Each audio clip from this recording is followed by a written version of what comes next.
अल्लाहु अल्लाहु अल्लाहु। भाई ये खूंटा यहाँ पर किसने लगाया? भाईजान लोग जानवर लेने के लिए गए हुए, जानवर बंधेंगे यहाँ पे।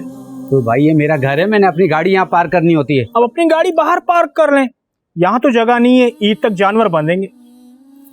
बाहर कहाँ लेकर जाऊँ पार्क करने? यार अजीब, मुझे तो समझ नहीं आती है आप लोगों की।